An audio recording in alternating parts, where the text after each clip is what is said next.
नमस्कार, सुने the power of empty mind में आप सबका फिर से स्वागत है। आज इस वीडियो में मैं 13 कुल ऐसे पॉइंट्स बताऊंगी जिससे आप ये टटोल सके कि कहीं आपके घर में कोई नेगेटिव एनर्जी तो नहीं है, कहीं आप खुद भी नेगेटिविटी से घिरे हुए तो नहीं है।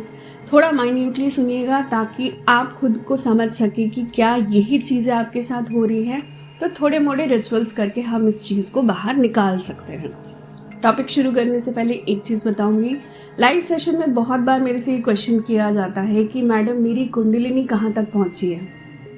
एक चीज़ ध्यान रखिएगा, कुंडलिनी को लेकर वैसे तो ये टॉपिक बहुत बड़ा है, तो एक छोटे से हिस्से को लेकर मैं आपको समझाने की कोशिश कर रही हूँ। कुंडलिनी एक्टिव पूरी तरह से किसी की भी होना बहुत समय लेता है, मतलब कम से कम 13 साल तो आप मान लीजिए। पर जब आप इन सब चीज़ों में आ जाते हैं ना, तब आपकी कुंडलिनी उतनी लायक बन जाती है कि वो सांस ले सके। अगर आपकी कुंडलिनी हार्ट चक्र तक पहुंच रही है, इसका मतलब ये है कि कम से कम वहाँ तक अब आपकी कुंडलिनी सांस लेने लग गई है, मतलब 20 to 25% आपकी कुंडलिनी जागृत हो चुकी है। इसका मतलब ये नहीं है कि आपको अपने चक्रों पे सिद्धियां मिल चुकी है। अगर आप इस चीज़ को बंद कर देंगे या फिर से किसी ऐसी चीज़ में इन्वॉल्व हो जाएंगे तो फिर वो डिस्टर्ब हो जाएगी, ठीक है। क्योंकि सिद्धि तक पहुंचना है हमको, अपने चक्रों को सिद्ध करना है, उसके लिए रेगुलर ये प्रैक्टिस आपके लिए बहुत ज़्यादा ज़रूरी है। चलिए अब टॉपिक शुरू करते हैं। सबसे पहला पॉइंट, अगर आपके घर में नेगेटिव एनर्जी है, सबसे पहली चीज़ तो ये है कि आपका दिया जो है, दिए की बाती पूरी की पूरी कभी नहीं जलेगी। थोड़ा बहुत तेल आपके दिए में बच जाएगा, या तो फिर ऐसा भी हो सकता है कि आधा पौना घंटा जलने के बाद वो बंद हो जाए अपने आप। थोड़ा सा टटोलिएगा इस चीज़ को।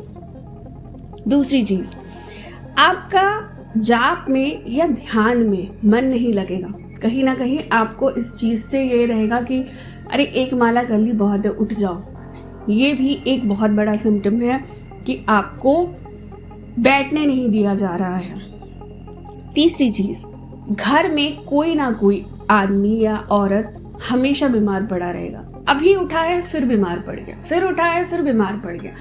ऐसा नहीं होता है। जब आप घर में स्वच्छता के साथ कुछ ऐसा कर रहे हैं, कुछ ऐसे रिचुअल्स कर रहे हैं, तो उसका असर पूरे घर के लोगों पर पड़ता है। पर इसी बीच अगर कोई इंसान बार बार बीमार हो रहा है तो ये एक बहुत बड़ा क्वेश्चनेबल मार्क है।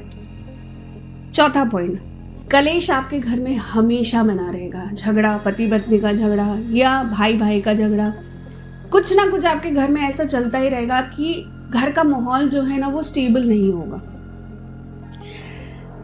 पांचवा पॉइंट, घर में से एक अजीब ढंग की स्मेल आएगी। ये चीज़ आप अभी के अभी भी टटोल सकते हैं। 5 मिनट के लिए अपना घर के दरवाजे को बंद करके आप छत पे चले जाइए। ठंड का मौसम है, बाहर की हवा घर के अंदर आना बहुत मुश्किल है क्योंकि खिड़की दरवाजे मोस्टली बंद रहते हैं। ऐसे में घर के अंदर अगर इतना कुछ हो रहा है, आप रोज़ दिया बाती कर रहे हो, आप एक मंत्र को जप रहे हो, मंत्र अपने आप में इतना शक्तिशाली होता है ना, वो घर के पूरे वातावरण को चेंज कर देता है। और फिर भी आपके घर में ऐसे अगर बदबू आ रही है तो इसका क्या राज है।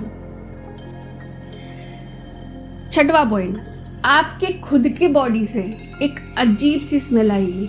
आपको नहाने का मन नहीं करेगा, आपको कपड़े चेंज करने का मन नहीं होगा। क्या ऐसा आपके साथ भी हो रहा है? थोड़ा सा ध्यान दीजिए।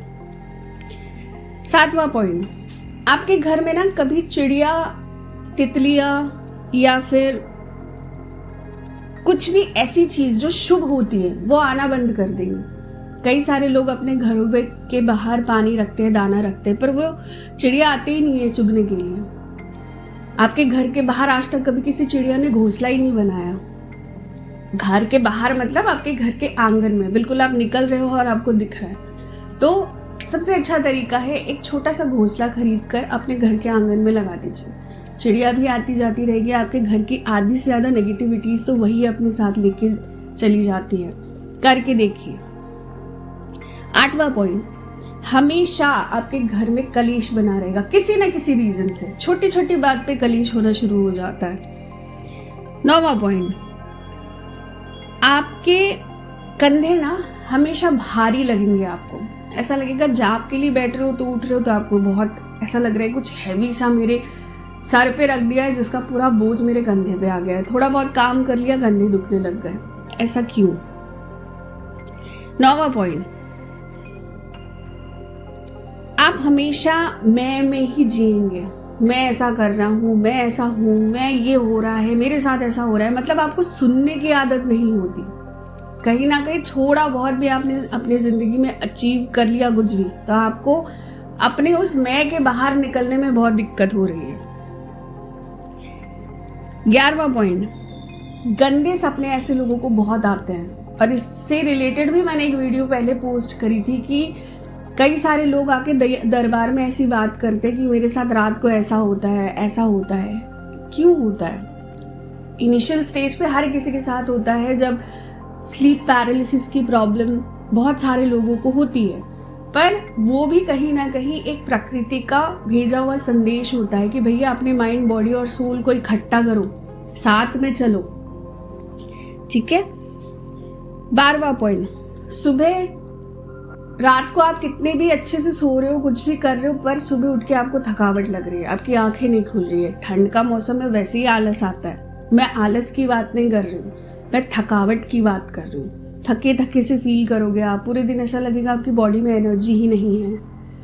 13वां और आखिरी पॉइंट और सबसे इम्पॉर्टेंट पॉइंट, आपके अंदर एक सेक्सुअल डिजायर बहुत ज़्यादा बुरी तरह घर कर चुका है। किसी भी पराई स्त्री को देखकर, लड़की को देखकर आपके मन में उल्टी सीधी बातें, उल्टा सीधा ख्याल आता है। ये भी एक बहुत बड़ा कारण है। आशा करती हूँ इनमें से कोई भी पॉइंट आपके साथ मैच ना करें और आप बहुत अच्छे से अपनी स्पिरिचुअल ग्रोथ को अपनाएं और आगे बढ़ें। आशा करती हूँ मेरी इस वीडियो से आज भी आपने कुछ नया ज़रूर सीखा होगा। चैनल को लाइक और सब्सक्राइब करना ना भूलें, फैमिली को बढ़ाते रहिए। Thank you so very much.